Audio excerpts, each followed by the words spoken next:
Hello friends, welcome to Boson Academy.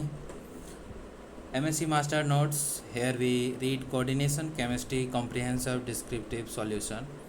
तो जो भी चैनल पे नए होंगे चैनल को सब्सक्राइब कर लेंगे और वीडियो को ज़्यादा से ज़्यादा शेयर करेंगे। जो कि हमारा NOU का MSc का पार्ट 1 का जो कि एग्ज़ाम का डेट आ गया है, 1 अगस्त आपका एग्ज़ाम है, जो कि ऑलरेडी प्रीवियस ईयर का सीरीज हमारा चल रहा है। तो physical chemistry, organic chemistry, physical, inorganic और ऑर्गेनिक, एंड फोर्थ पेपर जो कि आपका solid state chemistry and quantum chemistry जो कि स्टडी कंप्लीट हुआ आपका। तो आप वहाँ से जाकर देख सकते हैं, आपका प्लेलिस्ट रेडी है। और यहाँ पे हम देखने जा रहे हैं आज जो कि 5th पेपर है आपका कोऑर्डिनेशन केमिस्ट्री, जो कि कॉम्प्रिहेंसिव डिस्क्रिप्टिव सॉल्यूशन के साथ यहाँ पे हम देखते हैं। तो आइए स्टार्ट करते हैं। जो कि हमारा फर्स्ट क्वेश्चन जो कि करता है, describe the molecular orbital diagram of COCN6 3। ठीक है, तो इसको जो कि हम क्या कहते हैं, CN जो कि हो जाता है आपका COCN6 3, CN6 और होल 3। तो इसे कहते हैं हेक्सासाइनोकोबाल्टेट 3 आयन। ठीक है, तो अब देखते हैं हमारा जो कि MOT मॉलिकुलर ऑर्बिटल डायग्राम, इसका हम देखेंगे किसका, हेक्सासाइनो कोबाल्टेट 3 आयन का हम यहाँ पे डायग्राम मॉलिकुलर ऑर्बिटल डायग्राम देखेंगे। तो सबसे पहले यहाँ पे इंट्रोडक्शन देखते हैं। तो इंट्रोडक्शन यहाँ पे रीड करेंगे। Introduction to molecular orbital theory MOT in complexes. Molecular orbital theory MOT in short form molecular orbital theory is called MOT and provide the most comprehensive and accurate description of bonding in coordination complexes. Unlike crystal field theory CFT, crystal field theory in short form CFT, which assume purely ionic electrostatic interaction, MOT considers the covalent overlap between the atomic orbitals of the central metal ion and the ligand group orbital LGO,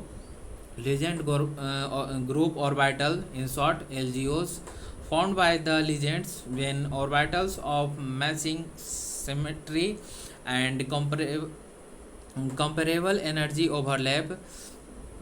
They result in the formation of bonding and anti-bonding molecular orbital.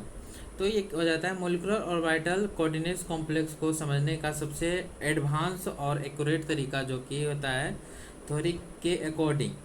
Metal के orbital SPD और legend के group orbital LGO आपस में combine करके molecular orbital बनाते हैं, और जब ऑर्बिटल का सिमेट्री और एनर्जी मैच करता है तभी मिक्सिंग होता है। ठीक है, तो इस तरह से हमारा जो कि इंट्रोडक्शन था मॉलिकुलर ऑर्बिटल थ्योरी का।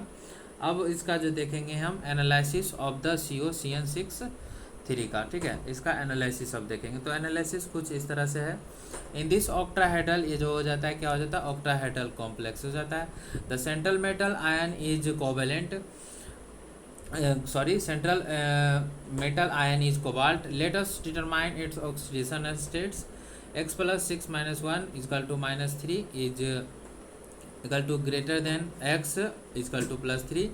Thus cobalt exists in the CO3 oxidation states.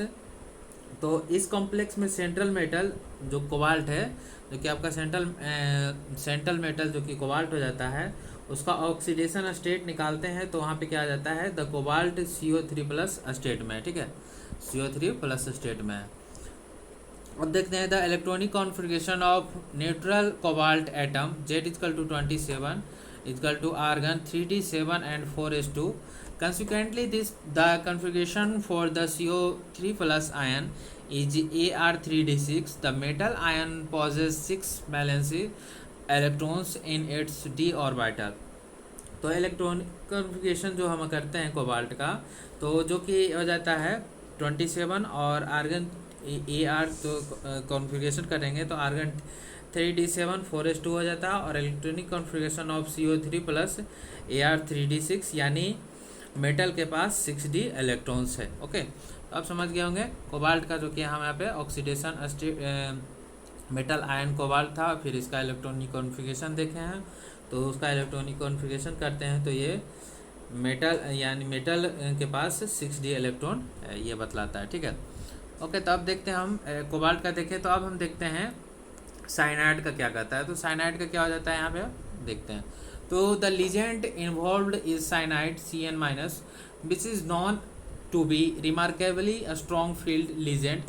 Cyanide acts as an excellent alpha donor, donating electron pairs to the metal and protect pi acceptor. It possesses empty pi antibonding orbitals that can accept electron density back from the field d orbital of the metals pi back bonding. This synergetic bonding drastically increase the crystal field splitting energy. तो ये जो हो जाता है आपका cyanide में कि legend यानी कि जो कि साइनाइड है, साइनाइड एक बहुत स्ट्रॉन्ग फील्ड लीजेंड है। ये स्ट्रॉन्ग सिग्मा डोनर अपने लोन पेयर डोनेट करता है और स्ट्रॉन्ग पाई एक्सेप्टर मेटल के इलेक्ट्रॉन डेंसिटी को अपने इम्पेटी पाई ऑर्बिटल में एक्सेप्ट करता है होता है, और इस पाई बैक बॉन्डिंग की वजह से स्प्लिटिंग एनर्जी डेल्टा जीरो बहुत ज़्यादा बढ़ जाता है, ठीक है। अब हमारा आ जाता है orbital, just wait. Orbital symmetries in an octahedral field OH. The transition metal has 9 valence orbital available for bonding, have 5 3d 1 4s and 3 4p orbital under octahedral symmetry. These orbitals are categorized based on their transformation properties. First point is 4s orbital, second one is a 4p orbital, and third one is a 3d axial orbitals, and fourth one is a 3d non-axial orbitals. And here 4s orbital transforms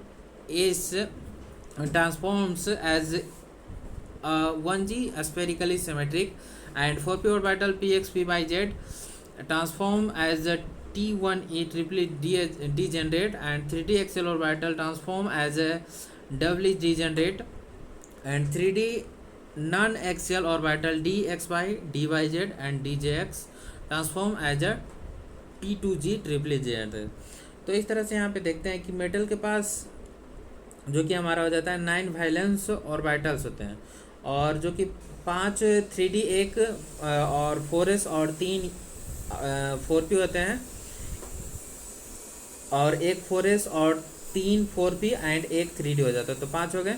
और इस तरह से octahedral symmetry में ये इस तरह divide होता है कि 4s ऑर्बिटल में अलग सिमेट्री, 4d ऑर्बिटल में 4p ऑर्बिटल में ट्ल्यू सिमेट्री, एंड 3d में एक्सियल ऑर्बिटल, एंड 3d में T2g symmetry non axial orbital में, ठीक है। The 6 cyanide legends provide 6 sigma donor orbitals which combine to form 6 legend groups orbital LGO matching the A1G TU and EJ symmetries. These LGO group overlap with the corresponding metal orbitals to form 6 bonding and 6 anti-bonding molecular orbital. The metal T2G orbitals do not have matching sigma symmetry LGO and initially remain non-bonding through the engaging in alpha bonding later. तो यहाँ पे sigma symmetry LGO and initially remain non bonding through the engaging in pi bonding letters. Okay, तो यहाँ पे कहता है 6 cyanide legends मिलकर 6 sigma legend group orbital LGO बनाते हैं, और अलग ALG plus TLU plus EG ये LGO मेटल्स के उन्हीं सिमेट्री वाले ऑर्बिटल्स के साथ ओवरलैप करके बॉन्डिंग और एंटी बॉन्डिंग मोलिकुलर ऑर्बिटल बनाते हैं। मेटल का T2g ऑर्बिटल नॉन बॉन्डिंग रह जाता है और सिग्मा बॉन्डिंग में, ठीक है। इस तरह से हमारा orbital symmetries in octahedral field का जो कि था। अब हम देखते हैं कि हमारा आ जाता है ये सेकंड क्वेश्चन जो कि आ जाता है हमारा, discuss the splitting of SPD। Just wait एक मिनट, ये आपको फर्स्ट नंबर क्वेश्चन में ही लिखना है, orbital symmetries in octahedral field. और जो आपको इतना याद नहीं रहता है तो कम से कम 4s orbital, 4p orbital and 3d axial orbitals and 3d non axial orbitals mention करके dx dy z ऐसे सिंपल है। Transform as T2z triply degenerate ये सब आप याद हो जाता है तो अच्छी बात है, लेकिन 4s orbital, 4p orbital, 3d axial orbitals and 3 non axial orbital जरूर आप मेंशन करेंगे, ठीक है। अभी क्वेश्चन नंबर 1 का ही पार्ट आपका चल रहा है, तो क्वेश्चन नंबर 1 का अब आ जाता है। यहाँ तक 6 साइनाइड हम देख लेते हैं। अब हमारे देख लेते हैं एक फिगर यहाँ पे आपका दर्शाया गया है, जो कि electron filling and magnetic properties को यहाँ पे देखते हैं, ठीक है। ये फिगर आप आपके लिए है, आप इसे ध्यान से देखें और एग्जाम में आपको इसे मेंशन कीजिएगा, ठीक है। तो हम आपसे देखते हैं electron filling and magnetic properties को। तो electron filling and magnetic properties क्या कहता है? We must command just wait we must accommodate a total of 18 valence electrons, 12 electrons from the 6 cyanide ligands, 6 pair, and 6 electrons from CO3 plus ion. The 12 ligand electron completely fill the lowest energy bonding molecular orbital A1G, T1U and EG. The remaining 6 electron belonging to the metal must occupy the next available energy levels, which are the non-bonding or slightly pi bonding T2G orbital and the anti-bonding EG orbitals, because Cn minus is a strong field agent due to pi bonding, back bonding lowering the energy of T2G and sigma bonding raising EG state. The energy gap delta 0 is exceptionally large. It requires the less energy to pair electrons in the T2G level then to promote them to the EG level. Therefore, all 6 metal electrons pair up in the T2G orbital, resulting a T2G configuration. Conclusion जो कि हमारा निकल के आता है, since all electrons are paired, the complex exhibits diamagnetic behavior and is classified in an inner orbital or low spin complex. तो जो कि टोटल इलेक्ट्रॉन्स फिन करने के लिए हमारे पास 12 हो जाता है, और 6 जो फ्रॉम 6 साइनाइड से एंड फ्रॉम कोबाल्ट से 6, और जो कि टोटल 18 इलेक्ट्रॉन्स हो जाते हैं। और सबसे पहले 12 लीजेंड इलेक्ट्रॉन ALG, TLU और EG बॉन्डिंग ऑर्बिटल्स में जाते हैं, और बाकी बचे 6 इलेक्ट्रॉन मेटल्स D इलेक्ट्रॉन्स आगे के अवेलेबल ऑर्बिटल्स में जाएंगे, क्योंकि साइनाइड स्ट्रॉन्ग फील्ड लीजेंड है और delta 0 energy gap between T2G, जो कि T2G एंड EG स्टेट बहुत ज़्यादा होता है, इसलिए इलेक्ट्रॉन्स EG में जंप नहीं कर पाते हैं। और सारे इलेक्ट्रॉन जो कि यहाँ पे सारे इलेक्ट्रॉन जो T2G ऑर्बिटल में हो जाता है पेयर, तो T2G ऑर्बिटल में पेयर अप होने जाते हैं और T2G 6 कॉन्फ़िगरेशन होता है। और यहाँ पे जो कंक्लूजन निकलता है आपका, क्योंकि सारे इलेक्ट्रॉन्स पेयर्ड हैं और n=0 है और ये कॉम्प्लेक्स डायमैग्नेटिक नेचर का होता है, और इसलिए स्पिन कॉम्प्लेक्स इसे कहा जाता है।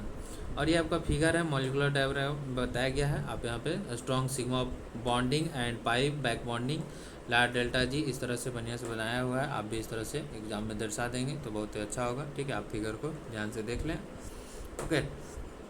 तो अब चलते हैं, ज़्यादा टाइम है नहीं कि एक्सप्लेन करें। फर्स्ट क्वेश्चन में भी लगभग 10-12 मिनट लग गया है, तो स्टार्ट करते हैं। ये जो क्वेश्चन नंबर 2 आ जाता है हमारा, तो क्वेश्चन नंबर 2 को अब रीड करते हैं और समझते हैं और समझाने का कोशिश करते हैं कि 2 नंबर हमारा क्या कहता है।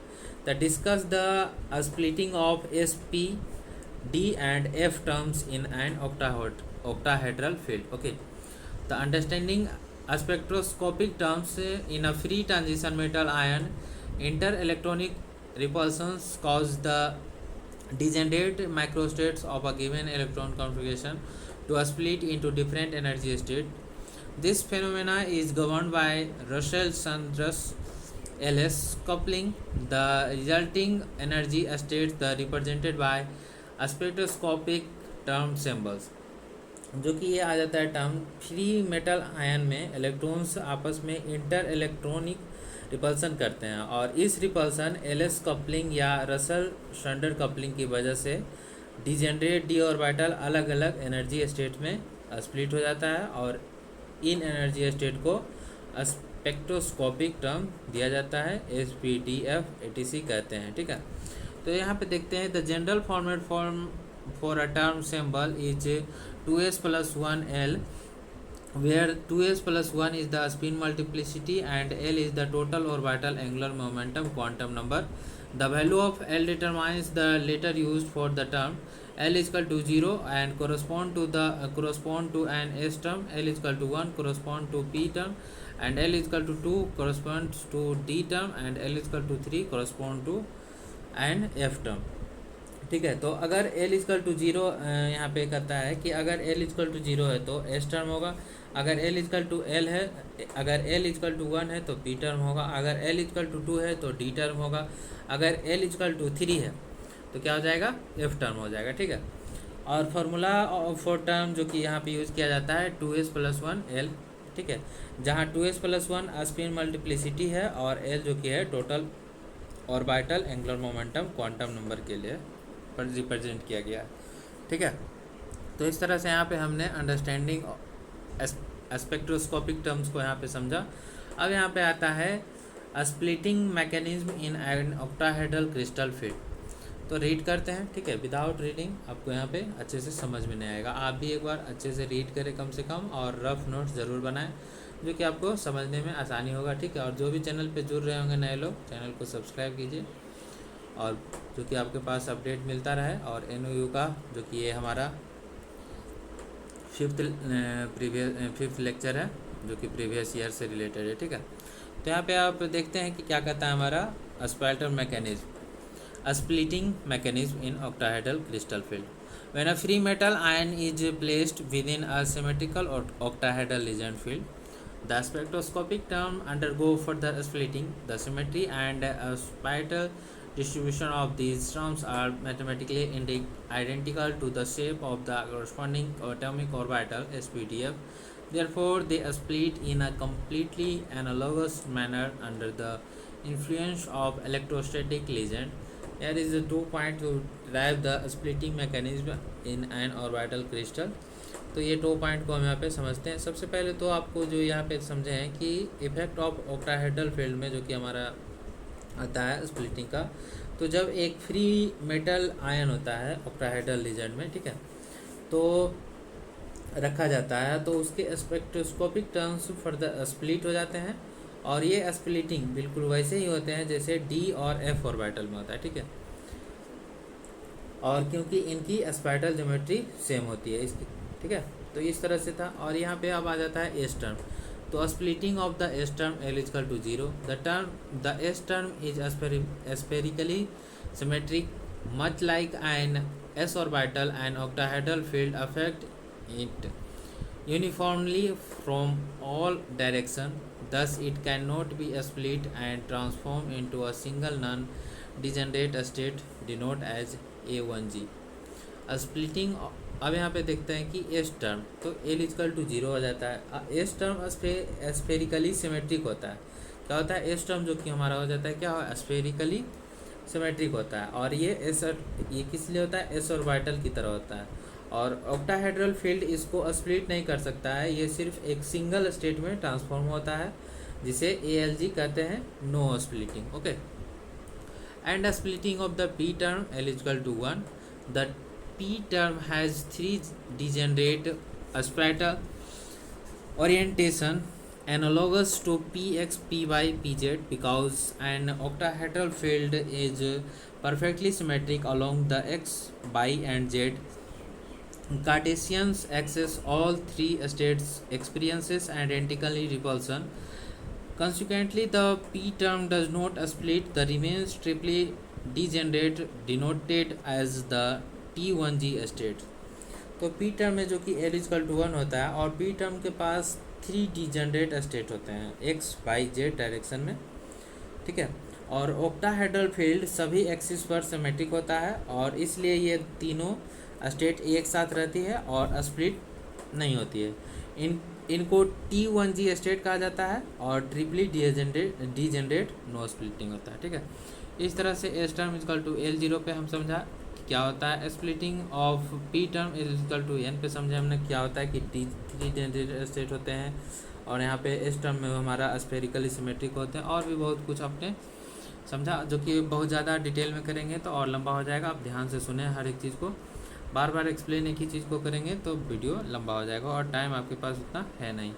और ये हमारा एक फिगर है आपके पास जो कि आप ये original diagram representation showing the splitting of free ion spectroscopic term in and OH crystal को दर्शाता है और क्रिस्टल फील्ड को ये दर्शाता है। तो ये फिगर आप OH ओरिजिनल डायग्राम जो कि है आप इसे ध्यान में रख लीजिएगा, ठीक है।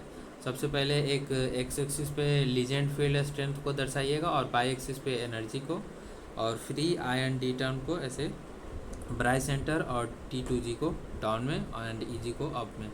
ये सिंपल डायग्राम है, ठीक है। आप इसे अच्छे से समझ लें और अपने एग्ज़ाम के दिन कॉपी में जो आता है क्वेश्चन, तो ये ग्राफ को 2 ग्राफ हम आपको बताए हैं, तो इसे आप ज़रूर दर्शाएं जिससे आपको मार्क्स अच्छे मिलेंगे, ठीक है। Now here is the splitting of the D term L2, L equal to 2।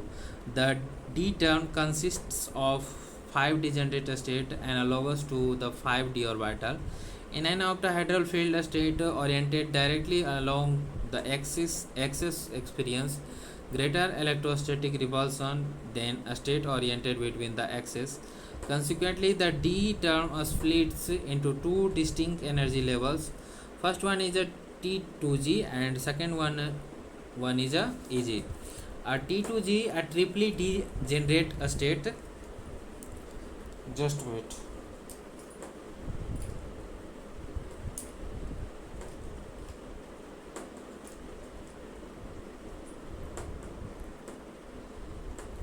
तो अब समझते हैं कि स्प्लिटिंग ऑफ डी टर्म को, ठीक है। तो स्प्लिटिंग ऑफ डी टर्म हमारा क्या कहता है कि डी टर्म की एस स्टेट होती है और डी टर्म की 5 स्टेट हो जाता है, 5 स्टेट होते हैं, जैसे कि डी ऑर्बिटल और फील्ड में 2 स्टेट्स T2G और EG में स्प्लिट होते हैं, और वैसे ही डी टर्म भी 2 स्टेट्स में स्प्लिट होते हैं, T2G एंड EG में। और T2G ट्रिपली डीजेनरेट स्टेट है एंड EG जो कि हमारा डबली डीजेनरेट स्टेट है, ठीक है। और ये एक पॉइंट जो कि आपको है नोट करने का, और फिगर तो मैंने ऊपर दर्शाई दिया है। तो ये आपका स्प्लिटिंग को का ऑर्डर डी इलेक्ट्रॉन कॉन्फ़िगरेशन पे डिपेंड करता है, ठीक है। 1 + 3 + 3 = 7 टोटल स्टेट रिजर्व, ठीक है। तो इस तरह से हमने यहाँ पे देखा।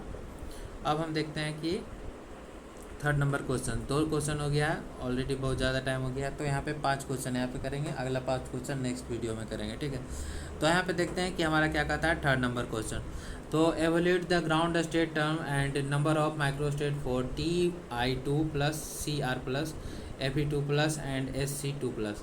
कैलकुलेशन ऑफ माइक्रोस्टेट क्या हो जाता है, the term microstate refers to the total number of unique way electrons can be distributed among the available orbitals for the subshell strictly obeying the Pauli exclusion principle. The mathematical calculation is based on combination NCR number of microstate n is equal to n factorial by r factorial n minus r factorial n minus r factorial, ठीक है। तो यहाँ पे कहता है क्या हमारा, just wait करेंगे। यहाँ पे हमारा जो कहता है कि evolute the ground state term number of microstate and calculation of microstate. The microstate का मतलब है कि गिवन इलेक्ट्रॉनिक कॉन्फ़िगरेशन के इलेक्ट्रॉन को हम कितने अलग अलग तरीक़ों से उनके ऑर्बिटल्स में अरेंज कर सकते हैं, ठीक है। और कंसिडरिंग पॉली प्रिंसिपल के तहत इसका फार्मूला जो कि हो जाता है NCR प्रोबेबिलिटी थ्योरी से आता है, नंबर ऑफ माइक्रोस्टेट, ये फार्मूला आप इसे याद रख लेंगे, ठीक है। Number of microstates n factorial by r factorial into n minus r factorial, ठीक है। जहाँ की n जो कि हो जाता है maximum capacity of electron in that subshell, ठीक है।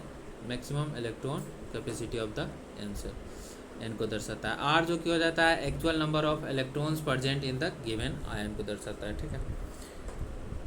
How to find ground state term, तो हुंड्स रूल के यहाँ पे देखेंगे, तो इसे देखेंगे कि डिटर्मिनेशन ऑफ ग्राउंड स्टेट पहले देखते हैं, ठीक है। तो ग्राउंड स्टेट हम यहाँ पे देखेंगे, तो ग्राउंड स्टेट में हमारा आ जाता है डिटर्मिनेशन ऑफ ग्राउंड स्टेट।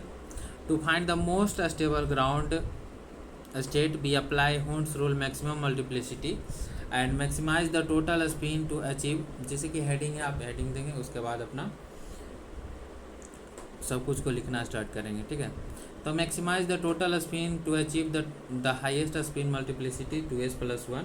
तो यहाँ पे क्या हो जाता है, हुड्स रूल के द्वारा कहते हैं कि maximum spin is to get maximum multiplicity 2s+1। And second point जो किया जाता है, for the maximum spin arrange electron to maximize the total orbital angular momentum l। और जो कि इसे याद रखने का है, m1 values for d orbital are +2 +2 +1 0 -1 and -2। तो मेटल आयन में जो कि हमारा आ जाता है Ti2+ हो जाता है, Ti2+ एंड कॉन्फ़िगरेशन में D2 हो जाता है। एंड कैलकुलेशन ऑफ माइक्रोस्टेट करते हैं तो हमारा 45 आ जाता है।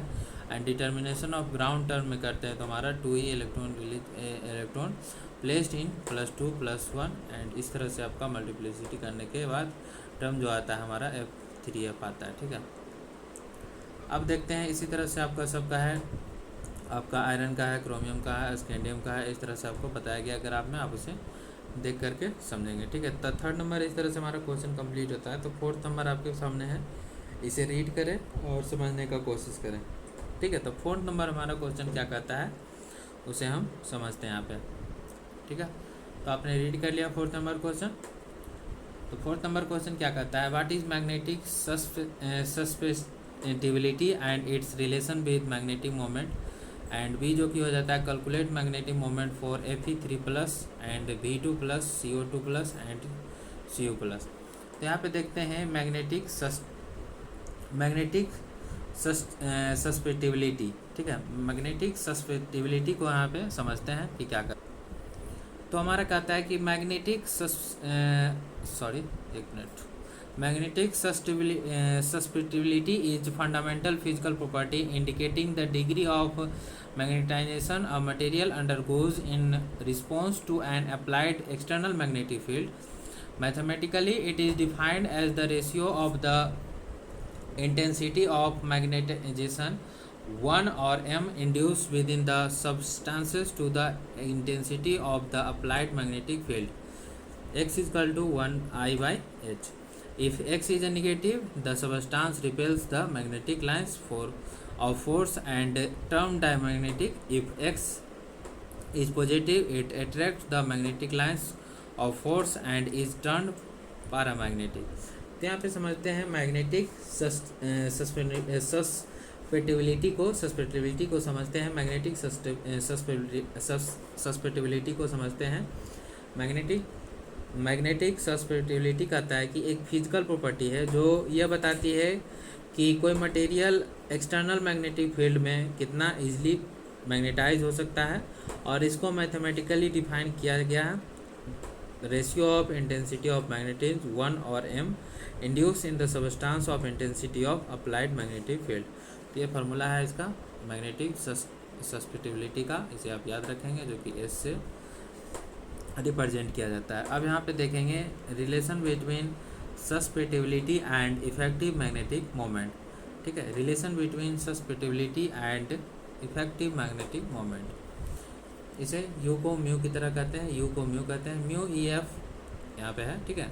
The effective magnetic moment of a complex can derived from experimental molar susceptibility XM using the Curie law which incorporates temperature T dependence. The classical relationship is expressed as mu EF is equal to 2.828 √XM state T and BM. The formula relates macroscopic experimental measurement to the microscopic properties of individual molecules measured in Bohr magnetons BM.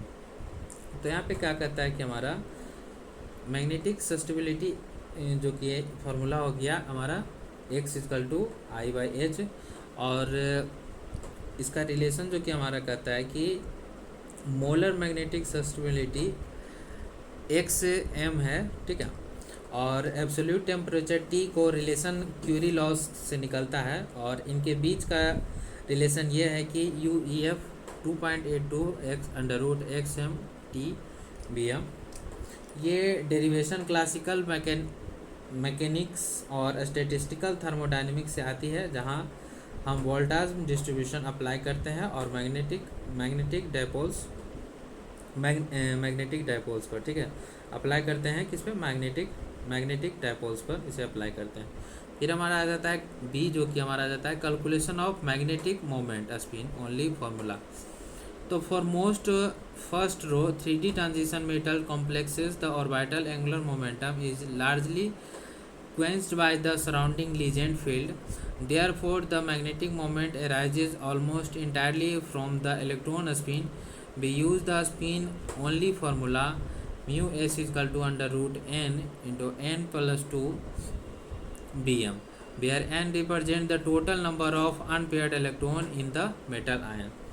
तो यहाँ पे आ जाता है कि relation between, जो कि हमारा ऊपर में हम समझे सस्टेबिलिटी एंड मैग्नेटिक मोमेंट का एक पार्ट यहाँ पे। अब हमारा बी, जो कि हमारा आता है कैलकुलेशन ऑफ मैग्नेटिक मोमेंट को यहाँ देखते हैं। तो ज़्यादातर 3D सीरीज के एलिमेंट्स के लिए ऑर्बिटल एंगुलर मोमेंटम क्वेंच हो जाता है और कम हो जाता है, इसलिए हम सिर्फ इलेक्ट्रॉन के स्पिन पे फोकस करते हैं और स्पिन ओनली फार्मूला यूज़ करता है। तो आपको ये फार्मूला याद रखना है, ठीक है।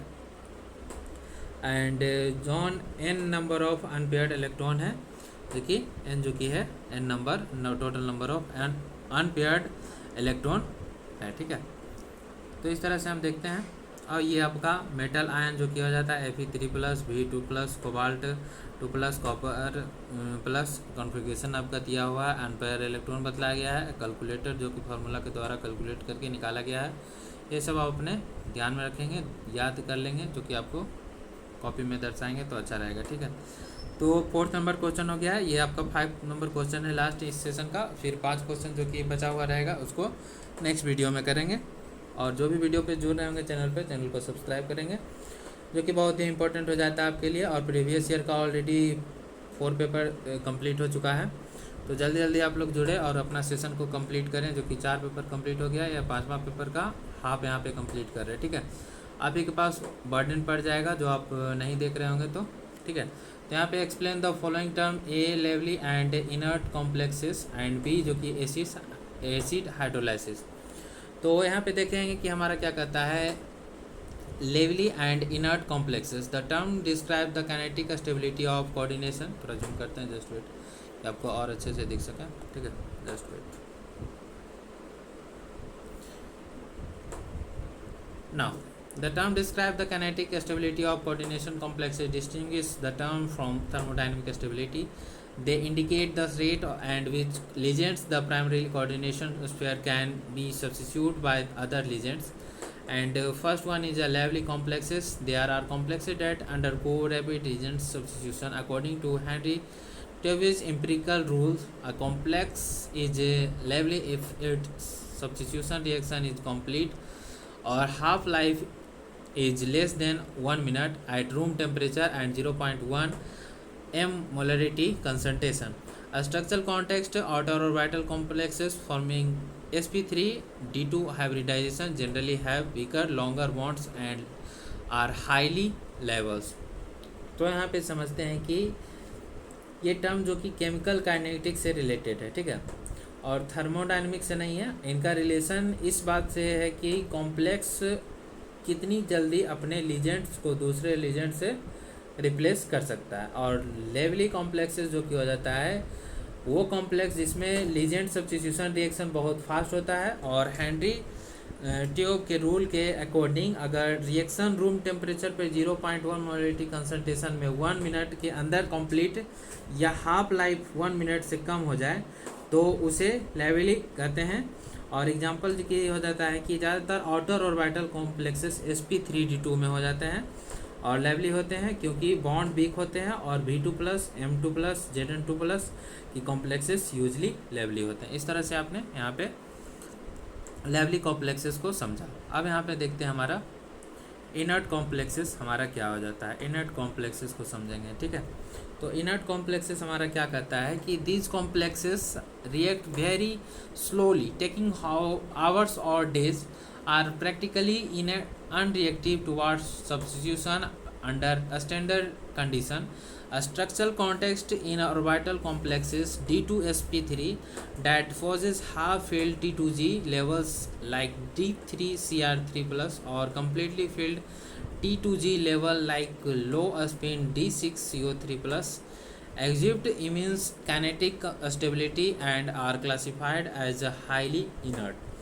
तो इनर्ट कॉम्प्लेक्सेस को यहाँ पे समझते हैं कि क्या करता है। वो कॉम्प्लेक्सेस जो लीजेंट सब्स्टिट्यूट्स के लिए प्रैक्टिकली अनरिएक्टिव होते हैं और या फिर उनकी रिएक्शन बहुत स्लो घंटों या दिनों में होती है। और एग्जांपल जो कि इसका हो जाता है इनर ऑर्बिटल कॉम्प्लेक्स D2sp3 जिसमें T2G level half field D3 या फुल्ली फील्ड D6 लो स्पिन हो और वो बहुत इनर्ट होते हैं। और CR3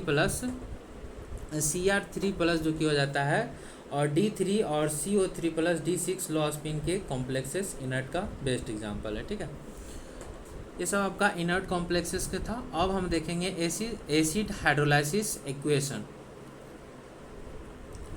तो acid hydrolysis here in coordination chemistry hydrolysis refers to a substitution reaction wherein a coordinate ligand such as a halide or amine is replaced by a water molecule from the solvent.